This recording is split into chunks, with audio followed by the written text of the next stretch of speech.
Let's get back to sports yet again. Nigeria versus Cote d'Ivoire. And the host nation at the Africa Cup of Nations rose from the slow and embarrassing start to the tournament to set up the finals against the Super Eagles of Nigeria after beating the Democratic Republic of Congo 1-0 in Abidjan. A 65th minute goal by Hala in the second half of regulation time was all that was needed for the Elephants to triumph before a sea of orange-packed stadium in the capital to secure a place in the finals. A 40-year wait to host the continent's biggest football showpiece. After all, is what it after all, and they must now do all they can to face 3 African champions on Sunday, February 11th, while DRC faces South Africa for a third encounter a day before.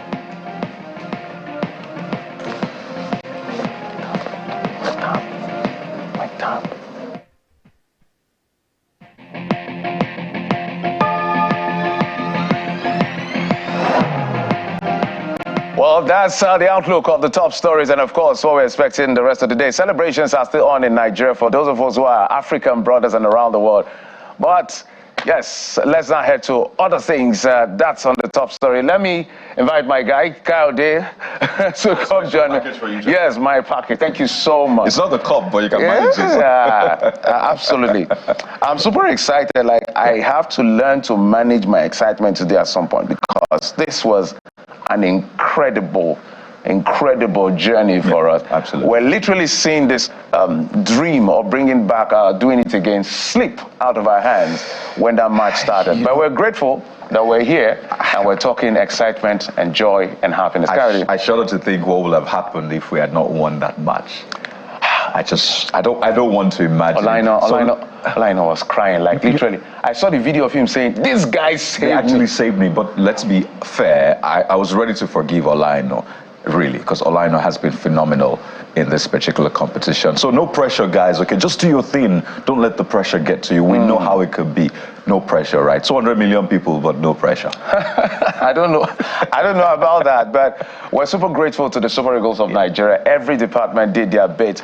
And at some point, we're wondering what was going on when the match started. We'll be flat at a certain level, and wow, what's going on? Where is that? This is not the Super Eagles. This is not the that fighting spirit. We needed to play for pride. We needed to play for something. But perhaps, I don't know whether the Super Eagles were somehow preparing for a penalty shootout because a lot of people. But hey, how do we say all of this without saying a big thank you to all of them first, and then to Nwabali, who stopped those spot kicks? That's the man. It came alive. But I did not see it when it happened because the cable network. Well, I don't want to say anything. I eventually saw it. I eventually saw it later, but at the time, the connection. I know a lot of people said that. That's a bad time to have a glitch. But let's go to Cote d'Ivoire. We won't have a network glitch this time, hopefully. We're joined on the show, Jeffrey. Yeah. Well, the man himself, who has been following us all through this journey from the very start, Pooja, joins us from Abidjan. Pooja, I'm trying to contain my excitement. Like literally from the beginning of the show, is about 21 minutes into the show, I'm still super excited. So I'm wondering what is happening where you are as far as the boys are concerned and the fans are concerned, including yourself. Well, good morning. The feeling is high. You know, the atmosphere is it's up the roof. The players are extremely happy. You know, from the mix zone, from the press conference. You know, we did a bus trip from around 10 o'clock to like 2 a.m. You know, yesterday from Bouaké back to Abidjan, and it was energy in the bus till we got to Abidjan. You know, the adrenaline was high. Everybody was very happy, and you know, it's you know, we couldn't contain being a professional and being a fan of the Super Eagles. So it was out of the window. Oh dear, I can imagine that feeling. I know that you had to come back from Bouaké to Abidjan very early in the morning. I don't know if you got back around 2 a.m., correct me. So I imagine how, you know, just grueling it must have been, the whole scheduling movement, but absolutely worth it. So let's go to that match yesterday. The vice president was there. We saw the governor of Ogun State there. We saw lots of officials there. But then watching the match really is never like watching from home. Watching in the stadium is never like watching from home. So walk us through the gameplay, the emotions. First few minutes, Osimhen was clutching his stomach. And I mean, that was scary for me. But walk us through the gameplay of the Super Eagles, Pooja, yesterday. Like you saw yesterday, it was electrifying. We really enjoyed the Ivorians yesterday, I must confess to you. Over 30,000 Ivorians were supporting South Africa in that stadium yesterday. So, so there was pressure everywhere. There was nowhere to look. You have to just, find refuge with the Super Eagles. And, like you said, from the first minute, Osimhen, I don't know, maybe it was gameplay, was holding his abdomen, and everybody were, at the pitch side were, drumming, like, what is going to happen to Osimhen?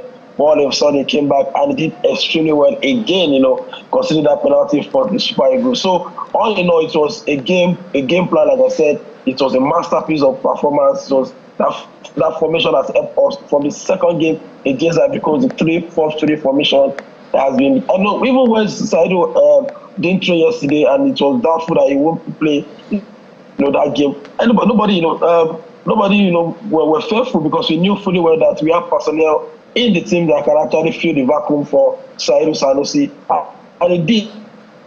Bright Osai came in yesterday, and he did his bit as well. So it was a game of pressure, because there was nowhere to look. The pressure was from the fans, the pressure was from the bench, and for the good of me, the two guys that have not kicked the ball this AFCON, talking about Iheanacho and Telemorphin, came on and do their own shift as well. They scored 2 penalties, and Iheanacho scored the winning penalty, and it was emotion and celebration all over Buake Stadium yesterday.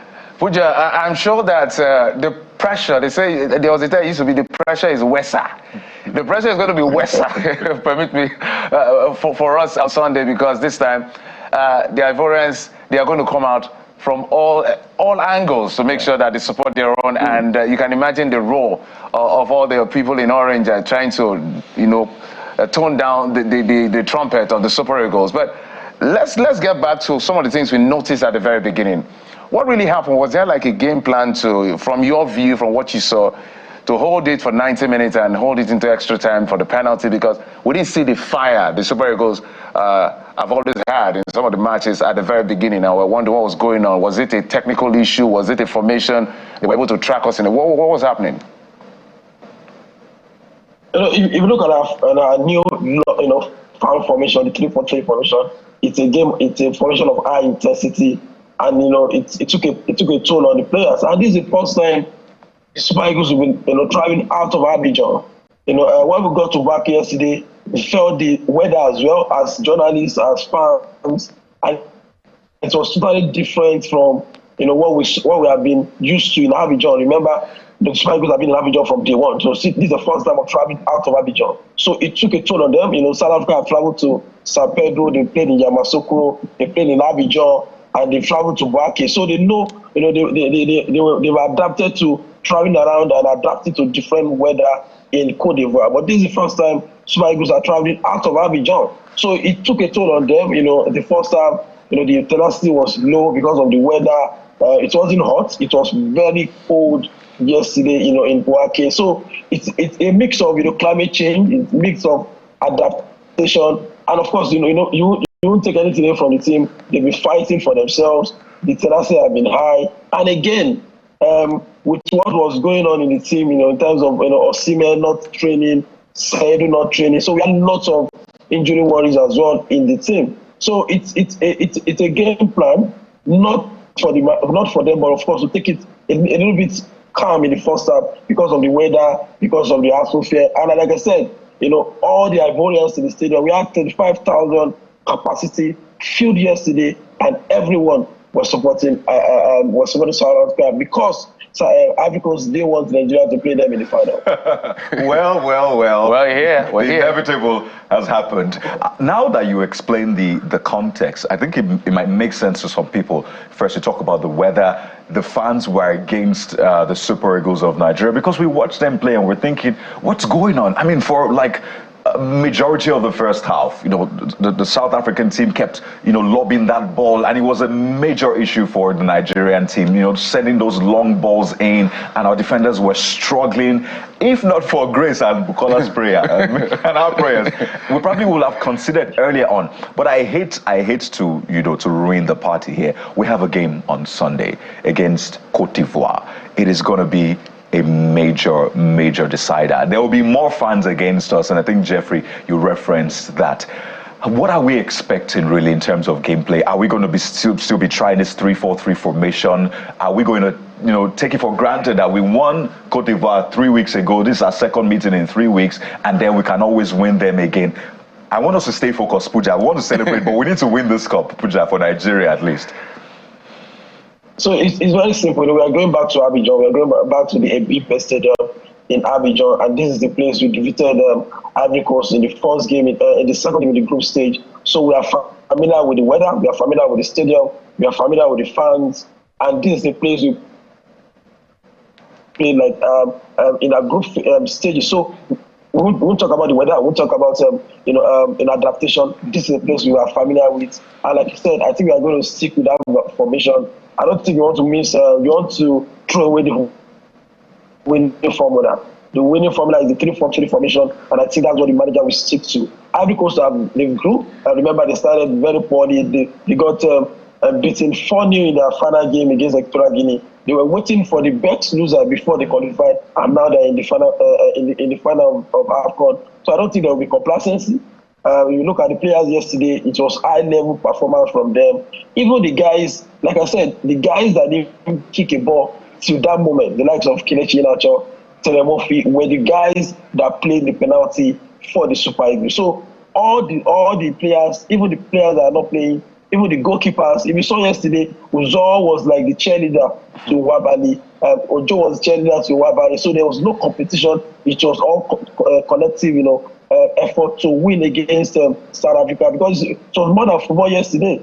So against Ivory Coast, it's going to be very, very hectic, because we are playing against 60,000 fans in that big stadium. But what is good for us is we are not playing in a new stadium, we are playing in a familiar stadium, and we are playing in a place we know fully well that we can actually win it and do it again. So let's do a little bit of a POV on this side. We've talked a lot about Nigeria, we've talked about the fans.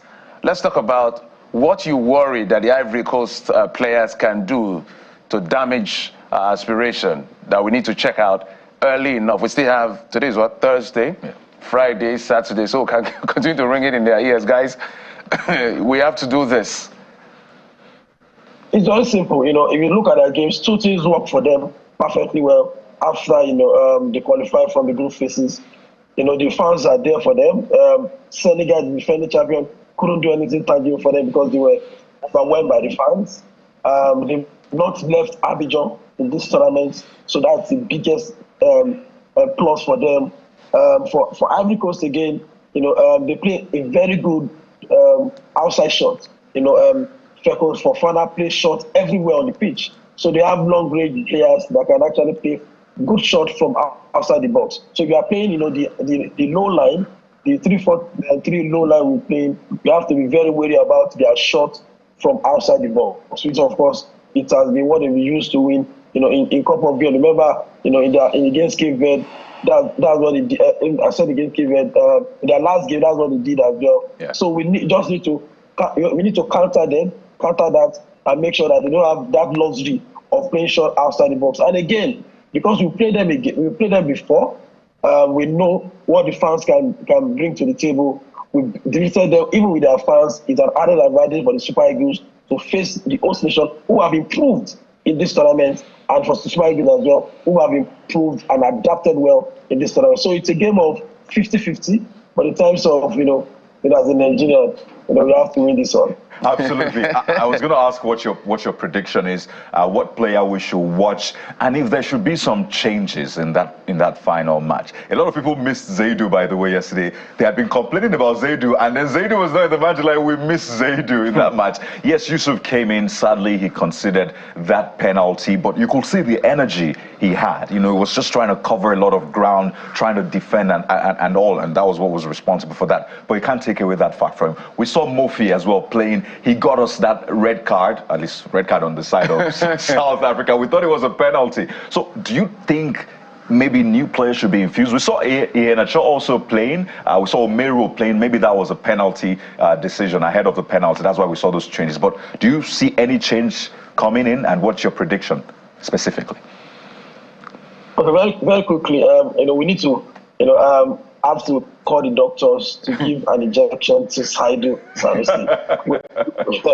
We missed him yesterday. Yesterday people were talking about how, we need Saidu not to be in the team. But yesterday the vacuum was open. It was obvious that Saidu has adapted well with the team. He has, have connection, chemistry with the team, and we need him to be fit against Ivory Coast. Remember, he has a cast on his shoulder. So I think, will be fit. He had a cast before the Guinea-Bissau game, and I think, he played through the pain, and he aggravated that through training, and he couldn't play against South Africa. But I think, we have like 4 days to rest, to train, and to recover. So I think Saidu will be fit. I don't think we need to change the winning formula. The 3-4-3, the personnel that have, started the game against Ivory Coast down to that game against South Africa should be. And if Saidu failed to be fit, I think, Osai should continue. I don't think we should change it. The Sterling, the Iheanacho, the Omero should be the one coming from, the bench. But the winning team, the starting 11 without Saidu, when Bright come in, should be retained. And for my prediction, I think we have to win. I think we'll win, but I think we'll concede. I think it's 2-1. There you go. 2-1. 2-1. A win is a win, even if it's 1.5. Even if it's 0.00. But we must thank you so much, Suleiman Adebayo, of course, known as Pooja. Yep. That's the name that, we will all remember. And thank you so much for coming to the program. We hope that by the time we're having a conversation on Monday across the country, it's going to be, we did it again. We must thank you, and keep safe. And I have to say keep safe, because you'll be talking about Ivorians trying to drown us. So be sure to keep safe. Thank you so much for coming on the program. Thank you for having me.